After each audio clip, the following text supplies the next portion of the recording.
Captain Alex Harmon stood on the bridge of the USS Defender, his eyes fixed on the massive display screen that dominated the forward wall. The deep blackness of space filled most of the view, broken only by distant stars and the edge of Saturn's rings visible at the bottom corner. But it wasn't the familiar sights of their solar system that held his attention. It was the 5 massive ships that had appeared just beyond Neptune's orbit less than 6 hours ago. "Any response to our messages?" Alex asked, his voice steady despite the tension that made his shoulders stiff. Lieutenant Kate Miller shook her head, her fingers moving quickly over her communications panel. "Nothing yet, Captain. They're receiving our signals, but they haven't answered." The bridge remained quiet.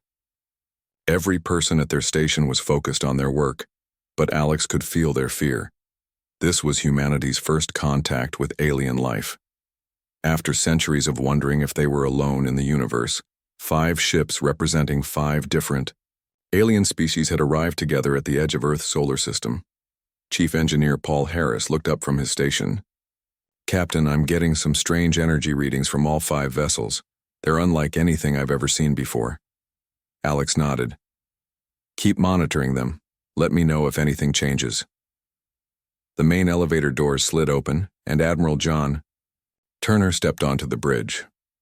Despite being in his 60s, the Admiral moved with the energy of a much younger man. His presence immediately commanded attention, and several crew members straightened in their seats. "Captain Harmon," the Admiral said with a nod. "What's our current situation?" Alex gestured to the screen. 5 ships arrived 6 hours ago. They're maintaining position just beyond Neptune.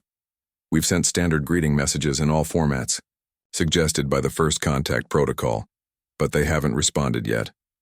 As if on cue, Lieutenant Miller's console lit up. "Captain, we're receiving a transmission." Alex and Admiral Turner exchanged a quick glance. "Put it on screen, Lieutenant," Alex ordered. The display changed to show a strange sight. 5 very different beings stood side by side in what appeared to be a meeting room. On the far left stood a tall insect-like creature with a hard exoskeleton and compound eyes that reflected the light in rainbow patterns. Next to it was a being, with 4 arms and blue skin, its head completely bald and larger than a human's. The middle figure was reptilian, with scales that shifted from green to red and a long tail that curled around its feet. Beside it floated what looked like a cloud of purple gas contained within a transparent suit of some kind. The final being appeared to be made entirely of crystal, light reflecting off its faceted surface with every small movement. The blue, 4-armed alien stepped forward. "Greetings, humans of Earth. I am Delegate 4 Hands of the Quarian Dominion. We come as representatives of the Galactic Council." The translator program built into the ship's computer worked perfectly, converting the aliens' clicks and whistles into English. Alex took a deep breath and stepped forward. "I am Captain Alex Harmon of the United Earth Space Force vessel USS Defender. On behalf of humanity, I welcome you to our solar system." The insect-like being moved now, its mandibles clicking rapidly. "I am Ambassador Zex Tick of the Xerxian hive minds. Your species has been under observation for 50 of your Earth years. The Council has deemed you ready for official contact." "Admiral," Turner joined Alex in front of the screen. "I am Admiral John Turner representing Earth's unified government. We are honored by your presence and look forward to peaceful relations." The reptilian creature hissed softly, its forked tongue flicking out. "I'm Ambassador Slith of the Draconis Imperium. As is customary when greeting new species, we wish to arrange a formal meeting." The gas-like being swirled within its containment suit. "Mist, speaker of the Nephilian clouds, greets you. The meeting shall include a display of our respective vessels, as is tradition among spacefaring cultures." Finally, the crystalline being spoke, its voice sounding like wind chimes. Crystal voice of the lithoid clusters joins in this invitation. It is through understanding each other's strengths that true respect is formed. Alex looked at Admiral Turner, who gave a small nod. "We would be honored to participate in such a meeting," Alex replied. "Please provide details for when and where you wish this to take place." The 4-armed alien's mouth formed what might have been a smile. "The meeting shall occur in 48 of your Earth hours.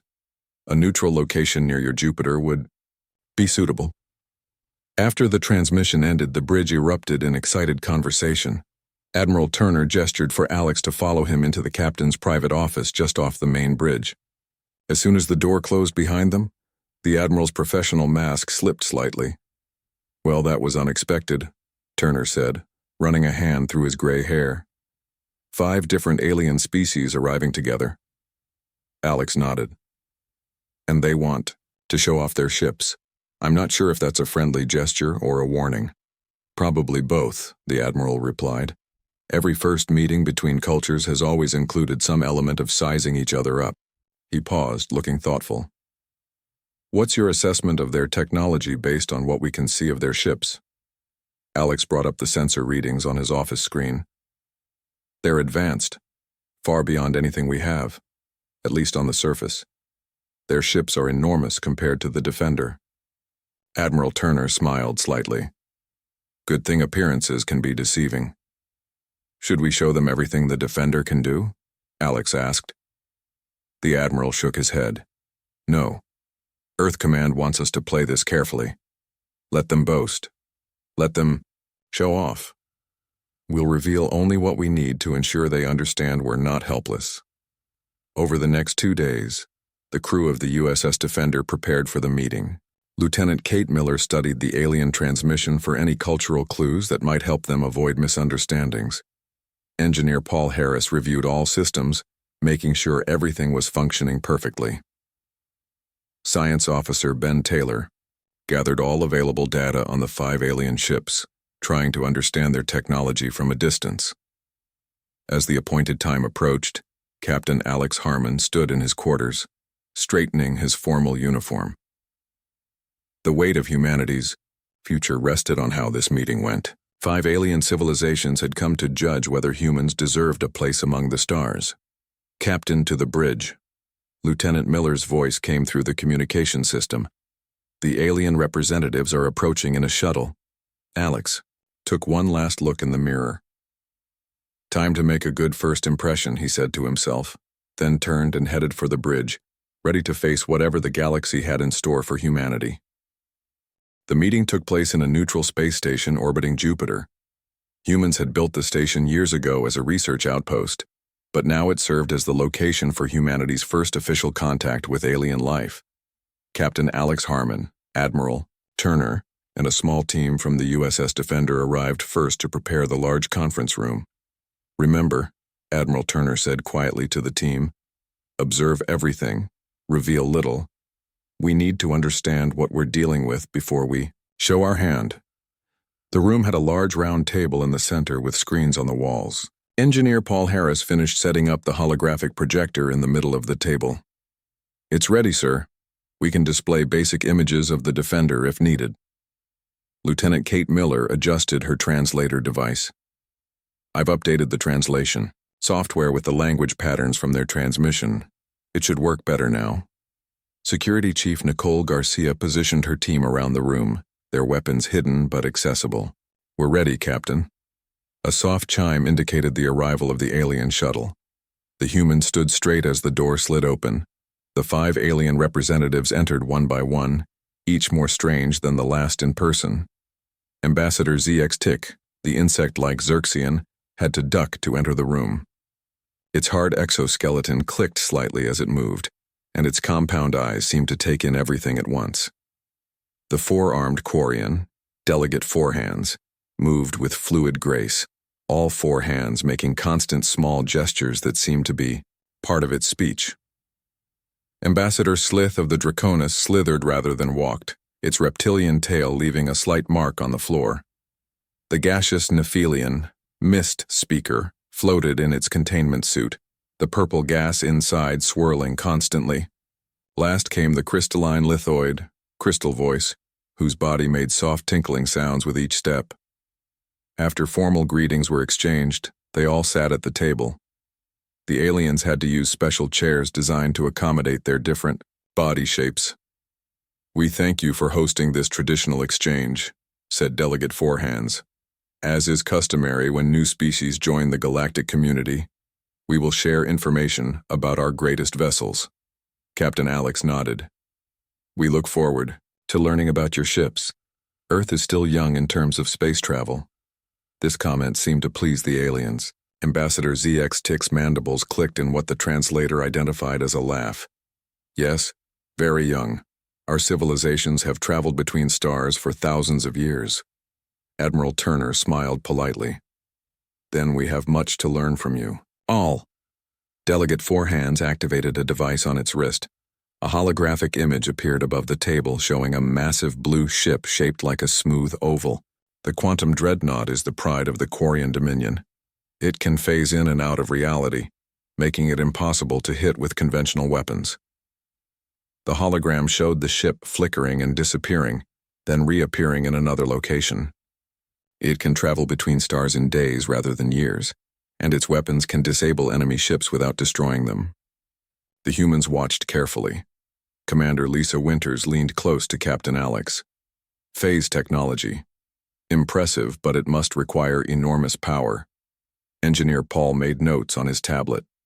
Similar to our experimental jump drive, but more advanced. Ambassador, Zextic went next. The insect tapped a pattern with its front legs and the hologram changed to show a massive ship that looked partly grown rather than built. It had organic curves and sections that seemed to pulse like a living thing. The hive ship contains 10,000 warrior drones, the Xerxian explained. It is both vessel and army. The ship itself is alive and can heal damage over time. Our biological weapons can dissolve enemy vessels into their base elements. The hologram demonstrated a smaller ship being engulfed in some kind of green cloud, then slowly dissolving. Science Officer Ben Taylor whispered to Alex, "Biological weapons, dangerous but likely ineffective against our shield technology." Ambassador Slith slithered forward slightly. "The Draconis Imperium's Sun Eater may be of interest."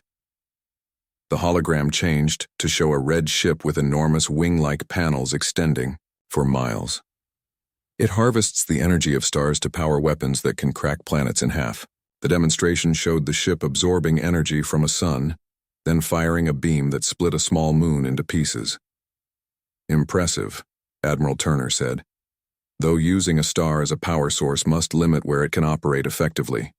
The gaseous Nephilian's containment suit floated closer to the table.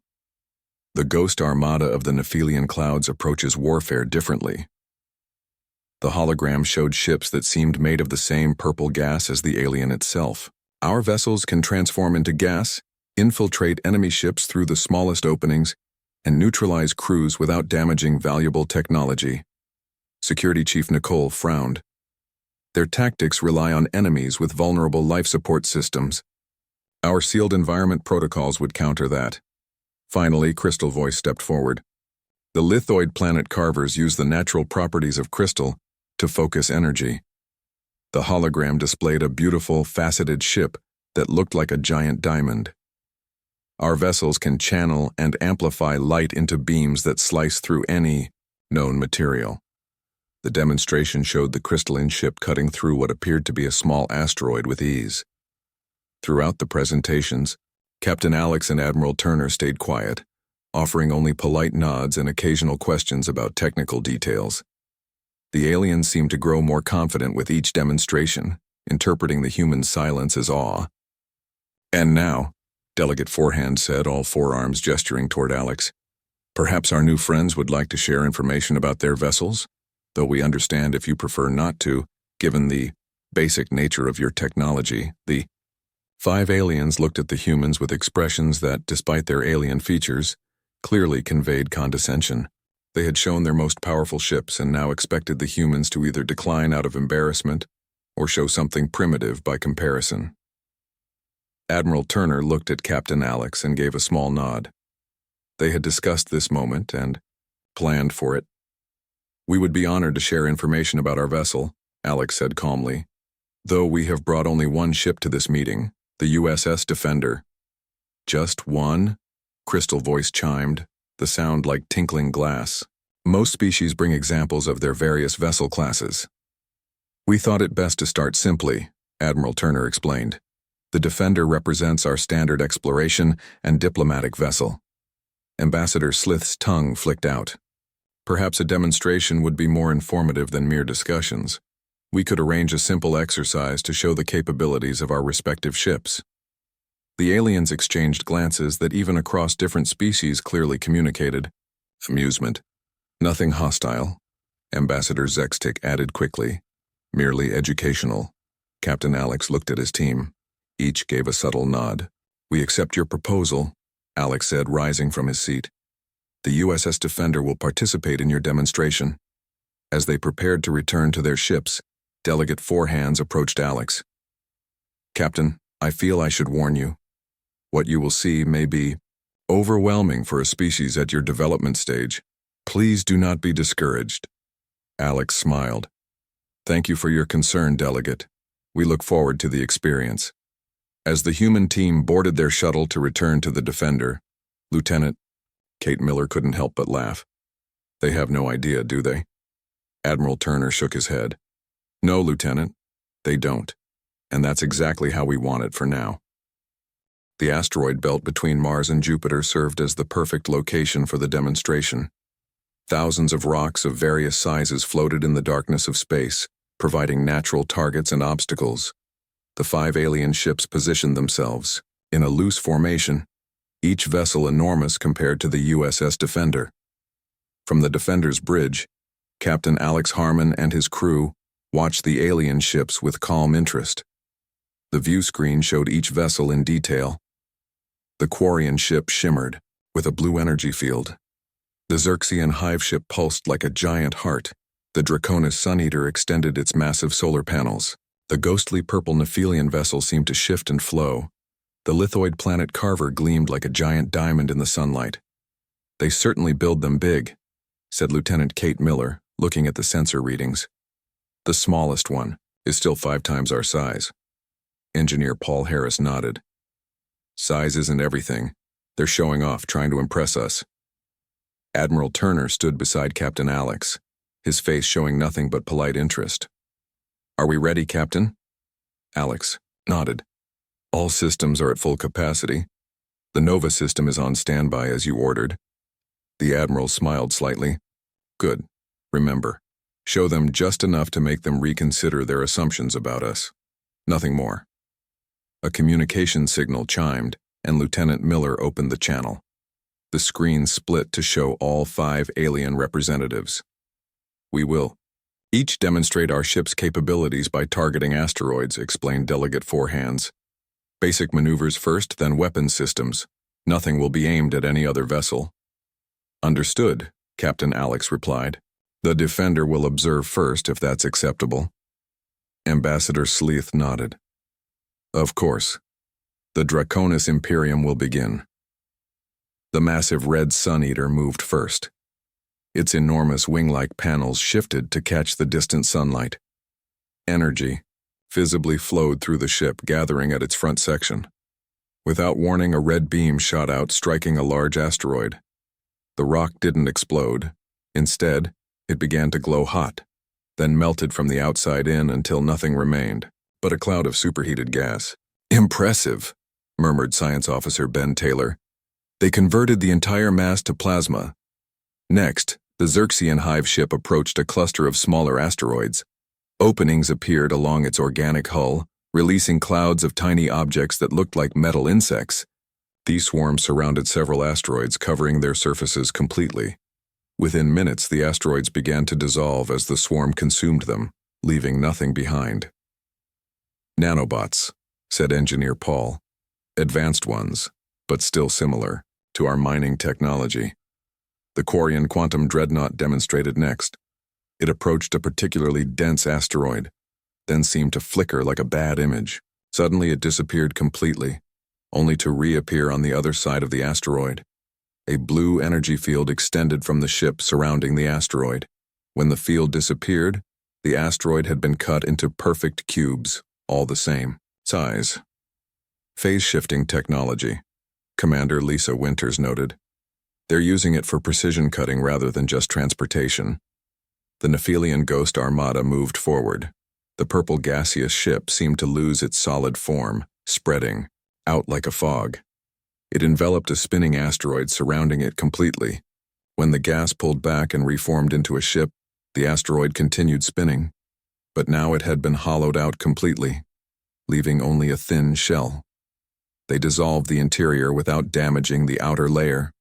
Security Chief Nicole Garcia said, "Precise work." Finally, the crystalline lithoid planet carver moved into position. Light gathered within its faceted body, amplifying and focusing until a brilliant white beam shot out. The beam sliced through a line of asteroids like a knife through butter, cutting each one in half with perfect precision. The cut surfaces were so smooth they reflected light like mirrors.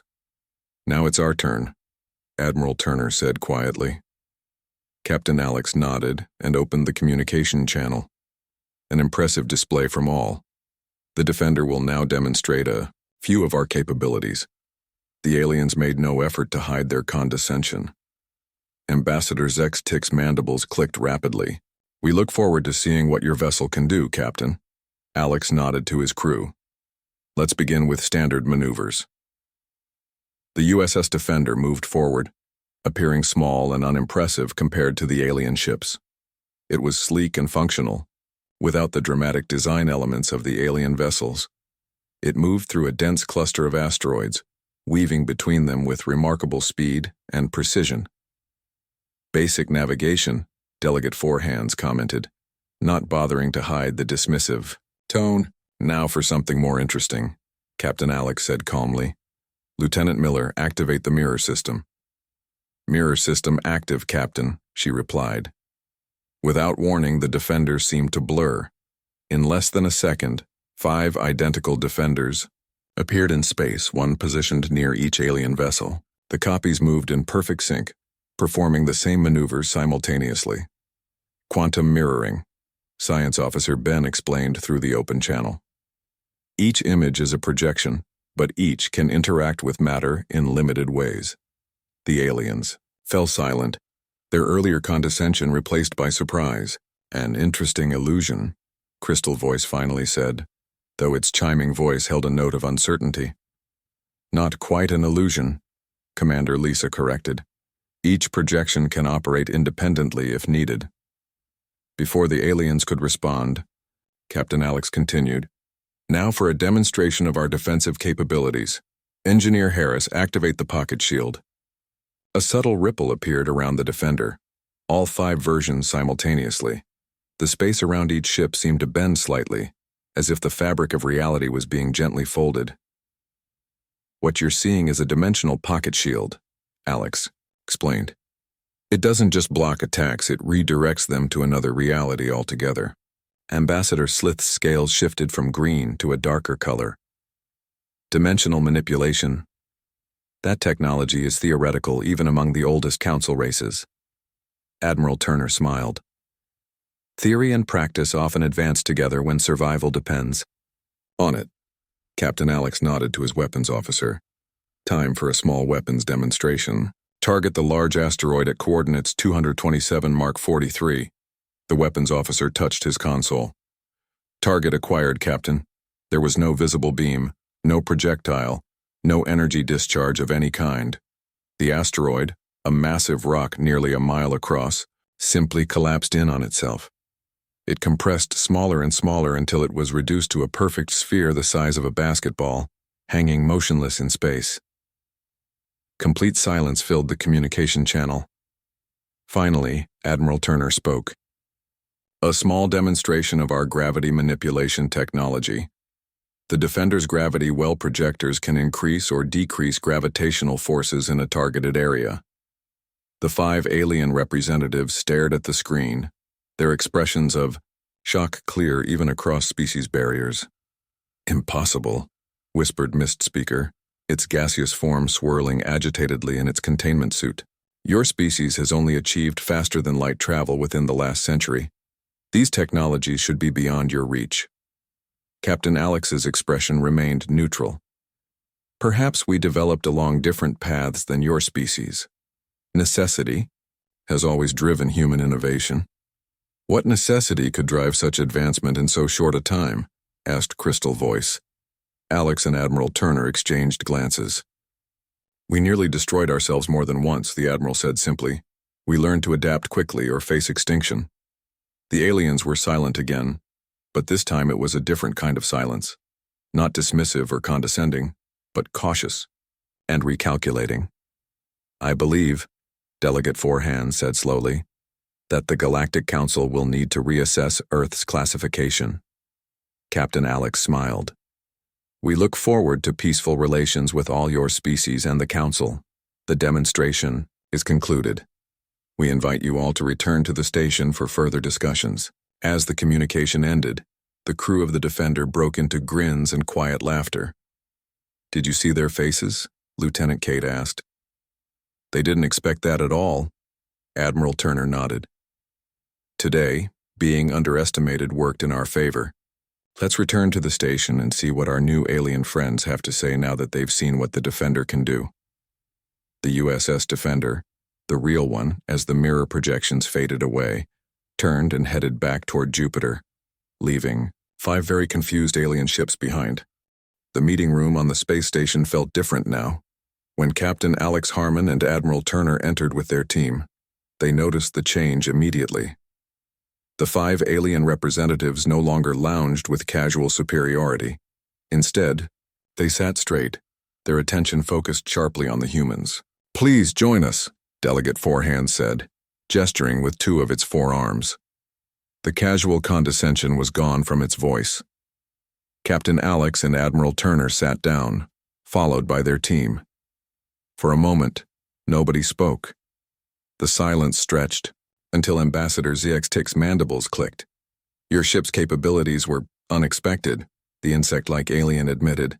Admiral Turner smiled slightly. "The Defender performed adequately." Crystal Voice leaned forward, light reflecting off its faceted body.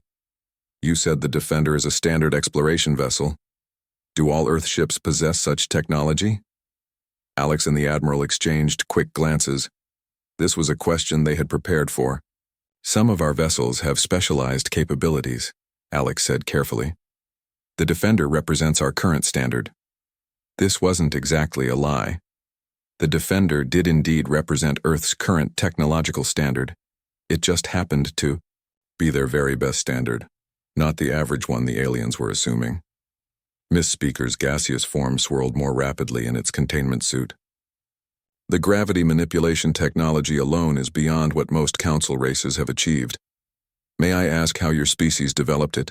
Engineer Paul Harris spoke up. "It began as a defensive technology during our resource wars. When fighting occurred near civilian populations, we needed weapons that wouldn't cause widespread destruction. This was true, though simplified. The gravity technology had been developed by desperate scientists in the final days of the last resource war, when Earth's superpowers had been on the brink of using nuclear weapons against each other. These resource wars," Ambassador Slith said, his reptilian tongue flicking out. "They were conflicts between human factions?" Admiral Turner nodded. "Humanity has not always been united. We fought among ourselves for centuries before achieving peace." The alien seemed disturbed by this. Delegate Forehands made a complex gesture with all 4 hands. "You developed such advanced technology to use against your own kind?" "Science." Officer Ben Taylor spoke next. "We developed it to prevent destruction. The gravity weapons allowed precise targeting of military hardware without harming civilians or infrastructure." Ambassador ZX-Tick's compound eyes reflected the room's lights. "The Xerxian hive minds have always been unified by our collective consciousness. We cannot imagine developing weapons to use against our own kind." Captain Alex leaned forward. "Perhaps that's why our development path has been different. Our history of conflict pushed us to innovate quickly, especially in defensive technologies." The meeting continued with more technical questions. The aliens were particularly interested in the quantum mirroring system and the dimensional pocket shield. Engineer Paul and Science Officer Ben answered carefully, providing enough information to satisfy curiosity without revealing critical details. During a brief break, Lieutenant Kate Miller approached Captain Alex with her datapad. "Captain, I've been monitoring communications between their ships. They're discussing us and they seem concerned." Alex looked at the translations on her pad. "Interesting. They're calling us dangerous potentials and evolutionary anomalies. They seem worried about our rapid technological development." Admiral Turner joined them. That's not surprising. We've just demonstrated technology they thought was centuries beyond us. There's more, sir, Kate said, scrolling down. They're debating whether to classify Earth as a contained observation planet or a full-contact civilization. Apparently, there's some disagreement among them. When the meeting resumed, the tone had shifted again. The aliens seemed to have reached some kind of consensus. Captain Harmon, Admiral Turner, Delegate Forehands began formally. The 5 factions we represent must report to the Galactic Council regarding Earth's status. Based on what we have observed, the Council will likely upgrade Earth's classification. Ambassador Slith nodded. Currently, your planet is listed as a protected developing world. This designation is clearly inadequate, Crystal Voice chimed in. A new classification would allow Earth greater access to galactic trade routes and information exchanges. And what would this new classification be? Admiral Turner asked. Most likely emerging power, Mist Speaker explained, its gas forms swirling slowly. This designation is for species with advanced technology, but limited interstellar presence. Captain Alex nodded. That seems appropriate. Earth has focused on developing our technology rather than expanding beyond our solar system. May I ask why? Crystal Voice inquired. Most species begin colonizing nearby star systems as soon as they develop faster-than-light travel. Alex looked at Admiral Turner, who gave a small nod of permission. After the resource wars, our priority was stability and security, Alex explained. We wanted to ensure we had the technology to protect ourselves before venturing too far from home. This wasn't the complete truth. Earth had indeed focused on defensive technology, but mainly because their first deep space probes had detected signs of advanced civilizations. Humanity had decided to prepare for possible first contact before expanding further, a decision that now seemed wise. A prudent approach, Ambassador Zex Tick commented, though unusual. Delegate Forehands stood. We will depart now to make our reports to the Council. A formal delegation will likely be sent to Earth within one of your standard years to establish official relations. We look forward to it, Admiral Turner said, also standing. Until then, we hope to maintain communication with your factions. After formal farewells, the aliens returned to their shuttle. Captain Alex, Admiral Turner, and their team watched them leave. Well, that went better than expected, Commander Lisa Winters said. Admiral Turner nodded. They came expecting to find a primitive species they could impress or intimidate. They're leaving with a very different impression. Back on the USS Defender, Captain Alex called a meeting in the ship's conference room. All senior officers attended, along with Admiral Turner. First, excellent work, everyone, Alex began. Our demonstration had exactly the effect we wanted. They now see Earth as a potential ally, rather than a primitive civilization. Admiral Turner stood. I've received new orders from Earth Command. We're to escort the alien vessels to the edge of our solar system, then continue our regular patrol duties. Do we tell them the truth? Lieutenant Cade asked. About the Defender being our most advanced ship rather than a standard model? The Admiral shook his head. No. Let them believe what they want for now. It gives us an advantage in future negotiations. Engineer Paul looked troubled. Sir, we're essentially lying to potential allies. Not lying, the Admiral corrected. Strategic ambiguity. We demonstrated real capabilities. We just let them draw their own conclusions about how common those capabilities are. Security Chief Nicole Garcia nodded. It's the right move. Until we know more about these species and their intentions, keeping them guessing about our true strength is safer. Captain Alex looked around at his crew. It's a delicate balance. We want peaceful relations, but we also need to ensure Earth's security. For now, we let them think the Defender represents our standard. That buys Earth time to actually make it our standard. As the meeting ended, Science Officer Ben approached Captain Alex. Sir, I've been analyzing the sensor data from their ships. There's something interesting about the Quarian vessel's phase technology. What is it? Alex asked. Ben showed him the data on his pad. Their phase shifting has a distinct energy signature. With some modifications, our sensors could track their ships even when phased. Alex smiled. Excellent work. Start on those modifications immediately. As Ben left, Alex looked out the viewport at the 5 massive alien ships. They no longer seemed as intimidating as they had just days ago. Earth had passed its first test in the galactic community, not through aggression but through careful preparation and strategic thinking. The next test would be what happened when the Galactic Council learned that the USS Defender wasn't just a standard Earth vessel. It was humanity's crowning achievement. But that was a problem for another day. 3 months after the alien ships departed Earth's solar system, Captain Alex Harmon stood in Earth Command's main conference room. The large view screen on the wall showed live footage of shipyards in orbit around Earth and Mars. Dozens of ships were under construction, each incorporating technology from the USS Defender. Admiral Turner entered the room, followed by several high-ranking officials from Earth's unified government. They all took seats at the large table. "Captain Harmon," the Admiral began, "your report on the first contact has led to significant changes in our defense strategy. The Council representatives will arrive in 6 months, and we need to be ready." Alex nodded. "The Defender's technology is being successfully integrated into our fleet.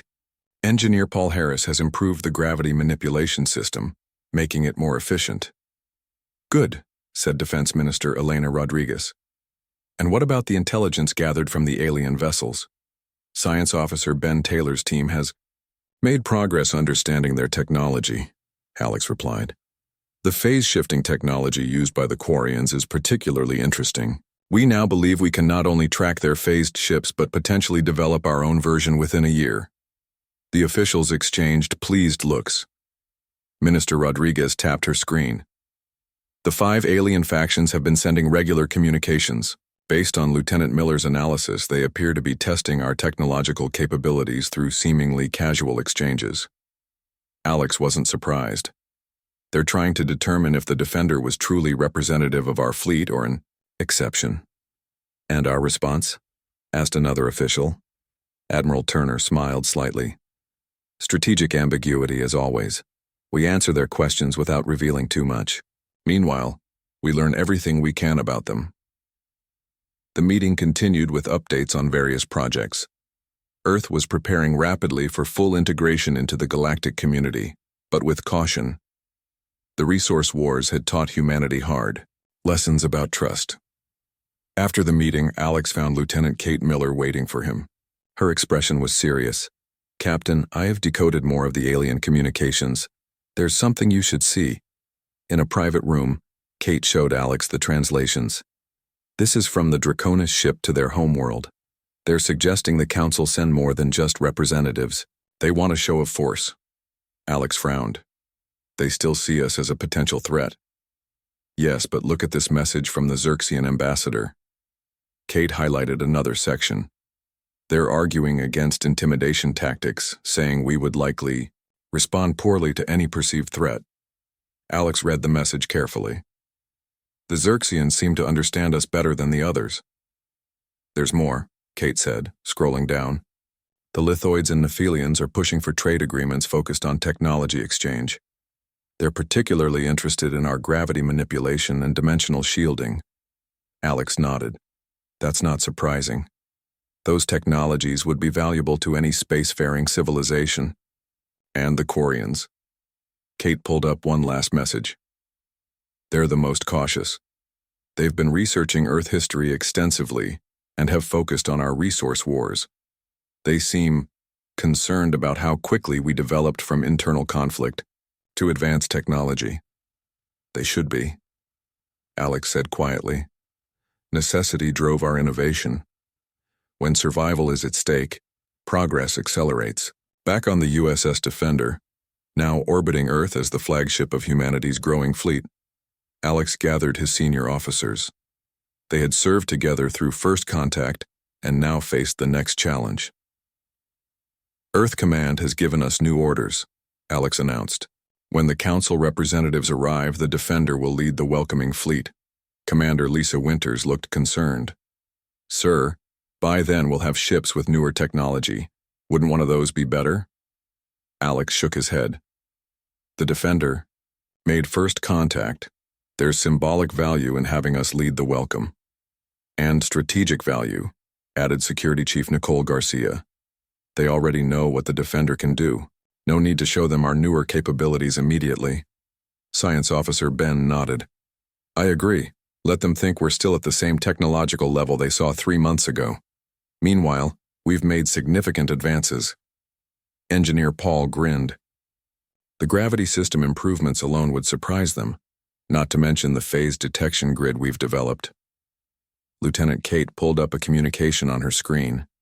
Captain, we're receiving a message from the Xerxian homeworld. It's addressed directly to you. Alex raised an eyebrow. Put it through. The screen showed Ambassador Zex Tick, the insect-like alien's compound eyes gleaming. Captain Harmon, I send this message separately from official channels. My hive mind has analyzed your species extensively and believes you are being underestimated by others in the Council. The crew exchanged surprised glances as the message continued. The Xerxian hive minds recognize patterns others miss. Your species developed not just advanced technology, but remarkable restraint in using it. This suggests wisdom beyond your years as a spacefaring civilization. ZX Tick's mandibles clicked softly. When the Council delegation arrives, be prepared for tests beyond diplomatic exchange. Some factions remain concerned about your rapid advancement and may seek to establish dominance. The Draconis, in particular, rarely accept new powers without challenge. The message ended with what the translator identified as a formal Xerxian greeting between equals, a significant change from their earlier interactions. Admiral Turner joined them on the bridge as they discussed the warning. It confirms our suspicions, the Admiral said. We'll accelerate the fleet preparations. 6 months later, Captain Alex stood on the Defender's bridge as they led a formation of 20 Earth vessels to the designated meeting point near the orbit of Neptune. Each ship in the formation represented Earth's new standard, incorporating technology reverse-engineered from what they had learned from the alien vessels, combined with their own innovations. Multiple ships emerging from faster-than-light travel, announced Lieutenant Kate. The view screen showed not 5 ships as before, but 15, 3 from each alien faction. At the center was a massive vessel unlike any they had seen before, clearly representing the Galactic Council itself. They brought quite the welcoming committee, commented Engineer Paul. Admiral Turner, standing beside Captain Alex, nodded. As expected, a show of force disguised as honor. Incoming transmission from the Council vessel, Kate said. The screen changed to show a being unlike any of the 5 species they had met before. It appeared to be made of pure energy, contained within a humanoid-shaped field. Greetings, people of Earth, the being said, its voice resonating strangely. I am Counselor Luminex of the Galactic Central Authority. We come to formally welcome humanity to the galactic community. Captain Alex stepped forward. On behalf of Earth, we welcome you to our solar system, Counselor. I am Captain Alex Harmon of the USS Defender. The energy being seemed to pulse. Ah, the famous Defender. Your vessel has become quite the topic of discussion among Council races. We look forward to learning more about your unique approach to technology. The subtle emphasis on unique wasn't lost on Alex or his crew. The Council clearly had questions about how humanity had advanced so quickly. We look forward to sharing knowledge and establishing peaceful relations with all Council races, Alex replied diplomatically. As the formal greetings continued, Commander Lisa leaned close to Alex. They brought 3 times the ships we expected. They're trying to intimidate us. Alex nodded slightly. And we brought twice what they expected. Message received on both sides, I think. Admiral Turner smiled. The next few weeks will be interesting, but humanity is ready. The conversation with Counselor Luminex concluded with arrangements for formal meetings to begin the next day. As the transmission ended, the bridge crew of the Defender looked out at the array of alien ships facing them. 3 months ago, the sight of such advanced vessels might have been intimidating. Now, with Earth's rapidly advancing fleet behind them, Captain Alex felt only determination and pride.